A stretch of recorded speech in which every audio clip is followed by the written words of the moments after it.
Anywhere east of this line, still want to remain on guard as this line of storms pushes in. We can give you an all clear in Jonesville, though. We can give you an all clear in Pennington Gap. Remember, 6 inches of water. That's all it takes to knock a person off their feet. 12 inches of water can sweep away a car. Most of the temperatures right now are in the 50s and 60s across this Dylan. He met us last year in the Storm Tracker Tour, and we brought our weather center, but he brought his own. Rain going into Hampton Roads, winds out of the northeast here, helping to shove some of that water up into the Chesapeake Bay. So you come towards Kingsport Speedway, Highway 93. This is East Stone Drive going down this way. That's going to be the areas where these storms move in. Traveling along 11E, we just made our way into Piney Flats, and one of the things we're seeing is just some wet roads still. Here's how much additional snow we expect, relatively light amounts. What's changed since last night, or maybe the last time you watched? All that moisture put right up into our area. We're talking about a classic heavy rainfall setup as we go into this work week. Highway overpasses are one of the worst spots where you can take shelter during a tornado. Well, 2019 is continuing our trend of wet years. Look at last year, 2018, and you'll notice it was pretty wet too. And our top 5 wettest years on record. Right now we're sitting at number 3 in terms of wettest years on record. And I show you this because we're going to see more rain here over the next 24 to 48 hours. A flood watch, meaning flooding is possible, in effect for Dickinson, Buchanan, Leslie, Letcher, and Harlan counties, and pretty much all of eastern and central Kentucky. And that's because those areas are going to see higher chances for rain throughout the day on Monday. We're going to stay mainly dry in the Tri-Cities, but periods of rain, locally heavy at times, are on the way as we go into Monday night and early Tuesday. Dry outside right now. Take a live view here from Jonesboro from our rail camera. Appreciate them letting us use that camera. You can see some rain here pushing across parts of the areas across Ohio into Illinois. A lot of that's actually snow in some cases falling across that region. We're not going to see any of that tonight. We'll see partly cloudy skies, temperatures cooling down into the upper 30s to low 40s for lows tonight. And as we go into tomorrow, boy, it's going to be a very nice warm day. We're talking about temperatures in the 50s and 60s. Yes, 60s. I had to find the digit there on the keyboard when I was typing all this in because it has been a while since we've had some nice warm temperatures like this. Tomorrow's going to be a very above average day by about 10 to 15 degrees in spots. Now, of course, when we get warm weather like this in the month of December, it's not supposed to happen. So nature's got to balance itself out, and the way it does that is through showers and storms. Main severe weather risk tomorrow is south and west of us. Higher risk towards Jackson, Mississippi, into parts of western Alabama.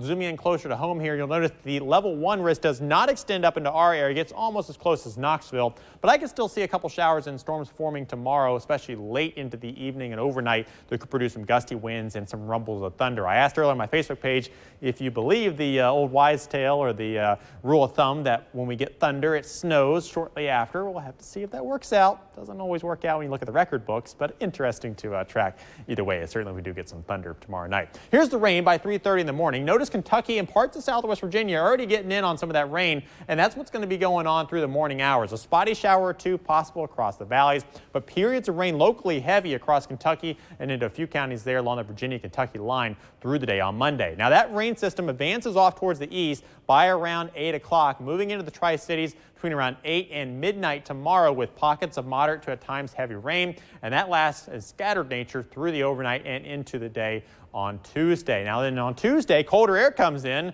and I'm talking really cold, all right? About 30 degrees colder than what we're going to see on Monday. Temperatures are going to plummet. We could even see a few snow showers on the mountain peaks. How much rain? Well, 2 to 4 inches across Kentucky, close to the Virginia-Kentucky line, about 1 inch to 1.5 inches. Locally higher amounts possible, about 1/2 inch to 1.5 inches.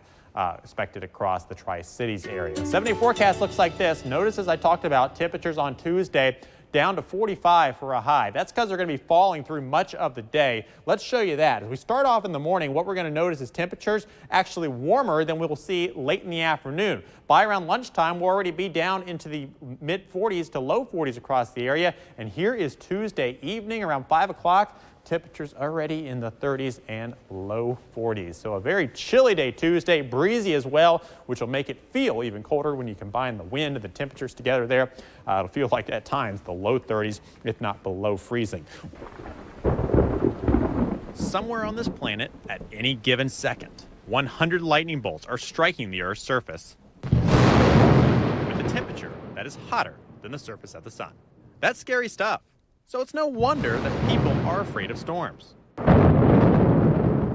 ETSU professor Wallace Dixon says the fear of storms is as old as man. Gods have been named after elements in the weather because that's one way that they can try to understand the weather is by saying that, it's caused by the god of thunder. And that fear has been handed down for generations. Little Emery is your typical 5-year-old until the storms roll in. She's been scared of loud noises forever. Since she was a small baby. The sound of thunder triggers her fear. I just get scared and go to mommy. Dixon says our reflexive response is at play here. Can't avoid responding to sudden, unexpected, intense stimuli, right? So you see a bright light and you shine your eyes and you hear thunder and you jump out of your seat. Kids look to their parents to see how they should react. That's why it's important to use positive reinforcement when talking about storms. When a loud crack of thunder happens, avoid words like whoa or that was scary.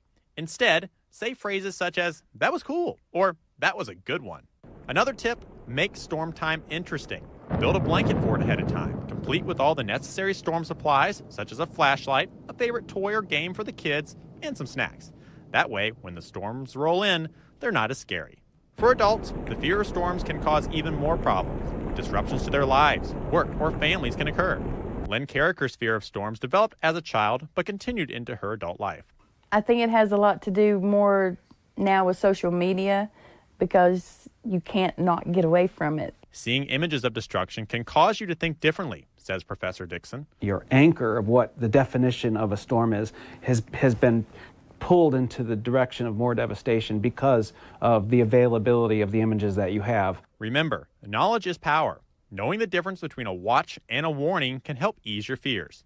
Read a book on storms. Do some research. Often, if you understand something, it's not as scary. If nothing works and you're still scared, it's important to know when to get professional help. When it's interfering with your functioning, that's when you want to get some sort of help. Are you doing things in your day to go out of your way to miss something that could be a weather event and compromising your ability to do your job or to be a member of your family? For News 5, I'm meteorologist Ricky Matthews. 90 years ago, a tornado hit Rye Cove, Virginia in Scott County. It killed 13 people and it caused a path of destruction. Meteorologist Ricky Matthews taking a look back at the deadliest twister ever in Virginia and how music helped the community heal.